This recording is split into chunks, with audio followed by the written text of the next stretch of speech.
काय तुम्हाला काय वाटतं किती वर्ष लागू शकतात किमान 2 दिवसाआड पाणी मिळायला?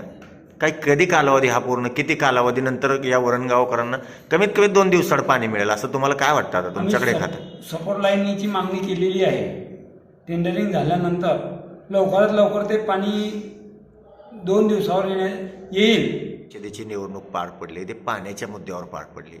तुम्ही पाण्याचं खातं तुमच्याकडे आहे. आता सध्या पण 5 ते 7 दिवसानंतर पाणी येतंय. दररोज 1 तास तरी पाणी मिळावं अशी अपेक्षा किमान आहे. कुठं घोडं आडले, नेमकं काय भानगड आहे? सध्याचा जो कॉन्ट्रॅक्टर जो होता त्या कॉन्ट्रॅक्टरने केलेले काम आहे त्याच्यामुळे नागरिकांना जे पाणी त्या प्रेशरने मिळायला पाहिजे, शेवटच्या घरांना पाणी मिळत नाही. त्याच्यामुळे 2 तास जे पाणी सोडावं लागतं ते 5 ते 6 तासावरती आम्हाला सोडावं लागतं, कारण शेवटच्या माणसाला पाणी मिळणं गरजेचं आहे. त्याच्यामुळे आम्ही ते थोडंसं ॲडजस्ट करावं लागत आहे आणि त्याच्यामुळे ते पाईपलाईनचं काम अपूर्णत्वाचं आहे. ते कंप्लीट झाल्याशिवाय आम्ही ते शक्य नाही आहे आणि कॉन्ट्रॅक्टर ते काम करण्यास नकार देत आहे. काय तुम्हाला काय वाटतं किती वर्ष लागू शकतात किमान 2 दिवसाआड पाणी मिळायला? काय कधी कालावधी हा पूर्ण किती कालावधीनंतर या वरणगावकरांना कमीत कमी 2 दिवसाआड पाणी मिळेल असं तुम्हाला काय वाटतं आता तुमच्याकडे खातं? सपोर्ट लाईनची मागणी केलेली आहे.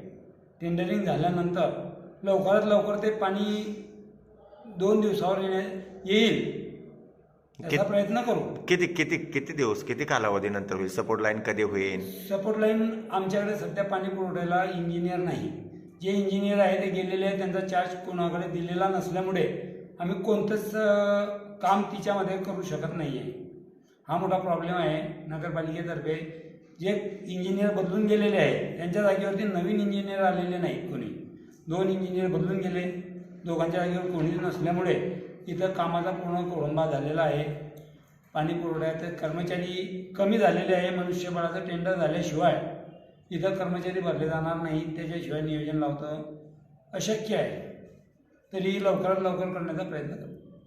ते सभापती आदरणीय निलेशजी खासने पाणी पुरवठा सभापती यांनी जसं त्या पद्धतीने सांगितलं की पाणी पुरवठ्याचा जो विषय आहे तो आम्ही सुद्धा पत्राद्वारे सुनील भाऊ यांना या ठिकाणी मांडणार आहे की जी जॅकवेल आहे ती जॅकवेल नवीन जॅकवेल पाणी कठोऱ्याच्या या ठिकाणी करण्यात यावी, कारण की पाणी नसल्यामुळे त्या जॅकवेलला पाणी अवेलेबल नसते आणि त्यामुळे प्रसंगी मे, जून, एप्रिल या महिन्यामध्ये पाणी पुरवठा विस्कळीत होतो.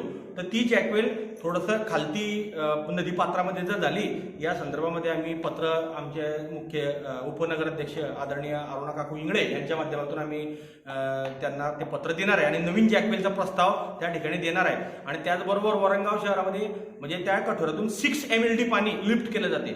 तर 6 MLD पाणी या वरणगावच्या लोकांना व्यवस्थित डिस्ट्रीब्यूट व्हावं या संदर्भामध्ये काही प्रमाणात पाणी पुरवठ्याच्या त्रुट्या आहेत. तर त्या त्रुट्या ज्यावेळेस या ठिकाणी काढल्या जातील आणि सर्वात महत्त्वाचा विषय सांगितला की जे मॅनपॉवर जे मनुष्यबळाचं टेंडर आहे ना ते मनुष्यबळाचं टेंडर जर लवकरात लवकर या ठिकाणी नगरपालिकेने काढलं तर मनुष्यबळ ज्यावेळेस पाणी पुरवठ्याला मिळतील तर ही जी समस्या आहे जी 4 दिवसानंतर पाणी येते, 5 दिवसानंतर पाणी येते, पाणी असल्यानंतर 6 दिवसानंतर पाणी येते, आय डोंट थिंक सो की ते पाणी एवढे दिवस लेट येईल. ते पाणी 2 दिवसावर जाईल. फक्त मनुष्यबळाचं टेंडर व्यवस्थित व्हावं आणि मॅनेजमेंट व्यवस्थित झाली तर निश्चितच वरणगाव शहराला 2 दिवसाआड पाणी पुरवठा होईल. म्हणजे